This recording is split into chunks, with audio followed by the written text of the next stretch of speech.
Hindi pa man nailabas ang mga balota at voting machines upang simulan ng maaga ang halalan sa bayan ng Dato Udin-Sissoat sa Maguindanao del Norte. Ganito na agad kainit ang sitwasyon na sumalubong sa araw ng halalan.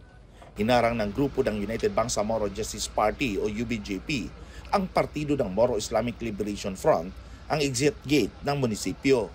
Pinipigilan nila ang pagpapalabas sa convoy ng mga truck na may dalang mga election paraphernalia at mga makina.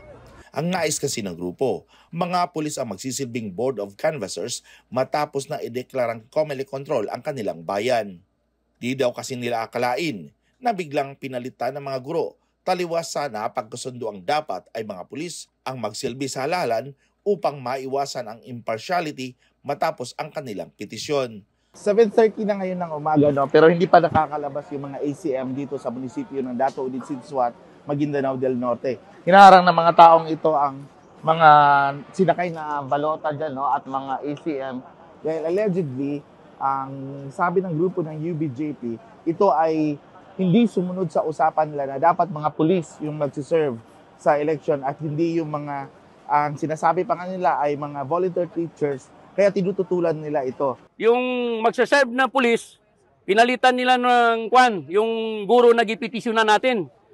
Na yung mga guro, ang nagiging problema doon, hindi po yung iba doon, mga volunteer lang po yung, mga peke na teacher po yun. Bakit yun pong ipasaserve nila? Hindi po dapat yun. Na COMELEC control tayo ngayon. Sa Maguindanao del Sur, umaga pa lang, di na nakaporma ang mga suspected goons na papasok sana ng Buluan, Maguindanao del Sur. 4 ang nahulihan ng matataas na kalibre ng baril at mga pampasabog.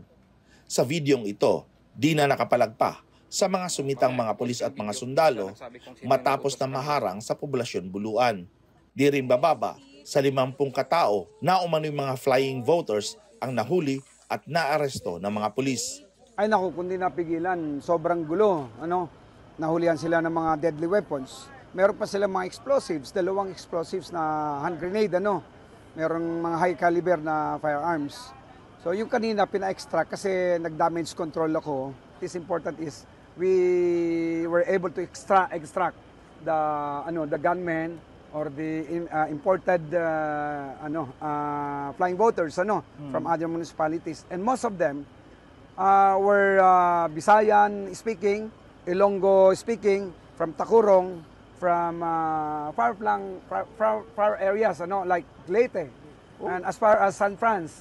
Bandang hapon naman, umalingaw-ngaw ang mga malalakas na mga putok at mga pagsabog sa poblasyon ng Ampatuan, Maguindanao del Sur. Dahilan ito upang mabulabog at mahinto ang botohan. Napasugod ang mga sundalo at mga pulis sa Dato Sangki Ampatuan Central Elementary School. Sa Cotabato City naman, marami ang naaresto na may mga dalang pamalo. Mga grupo na naghahatid ng pangamba sa mga botante at takaw gulo sa mga magkalabang partido. May insidente pa nga na may nasaksak at nabugbog ng kalabang partido. So, karamihan dito are yung mga intimidation, coercion, and then yung mga show of force, yung mga pwersa ng mga kandidato, but some are unarmed, most are unarmed, pero meron rin pamilan-pilan, lalo na sa Buluan, and Bandag na may mga nahulihan ng mga baril. Ang paradigm is response. Okay. So ang ating tinitingnan dito is, can we do preventive actions? By way of policy. So for instance, ang example, hindi ba pwede talaga to make it illegal and unlawful yung assembly, massing of people in polling centers when they are not voters. Pero sa huli, kinikilala naman ng Independent Election Monitoring Council o IECM for BARM and Zulu ang mga pagbabago tulad ng pagbibigay ng espesyal na oras sa pagboto para sa mga buntis, matatanda at mga persons with disabilities.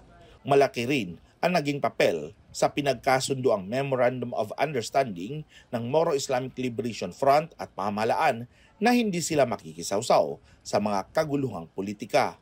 umaasa ang IECM na sa darating na first parliamentary elections ay makakabuo ng mga reforma mula sa mga suhestyon, sa mga karanasan, sa nagdaang halalan. Mula sa Maguindanao del Norte, ako si Ferdinand Cabrera, Rappler.